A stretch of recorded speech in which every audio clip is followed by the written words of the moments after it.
I'm sure it happens to a lot of people. Yeah, so more people than it should.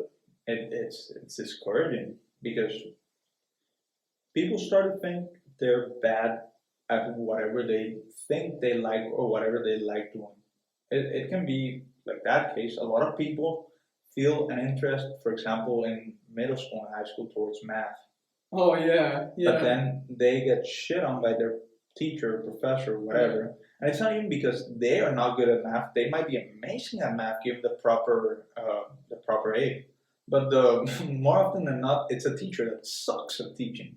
Yeah, it's the teacher, and it's also the whole underlying structure of learning. That on top of that all in all, when mixed together. We talked about this last time, didn't we? Did we? Yeah, I mean maybe about the compartmentalized. Yeah, that's one. That's a word. So I mean, I don't think I've mentioned it to you, but like we said, the compartment, the unitization, the subject, the creation of the subject, the breakdown, all that. There are other things as well, but all of them are, in my opinion, and people who I consider wise in the education space, their opinion, that all of that are second order consequences. No, sorry, not second order. They create second order consequences. They are first order consequences of the primary cause, which is the arbitrary imposition of time to learning. So that's an interesting thought. I mean, this and like I didn't even think to question this until I started reading on my research books and stuff.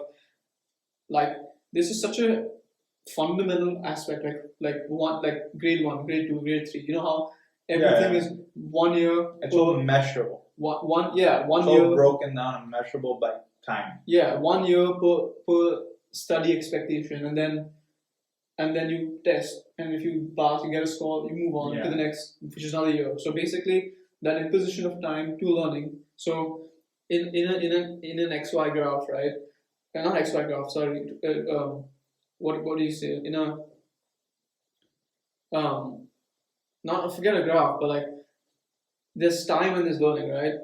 And in the current model, time is static, so it's 1 year fixed. There's no moving up or down, and learning outcomes is variable. So 70% or higher, you're good, you pass, and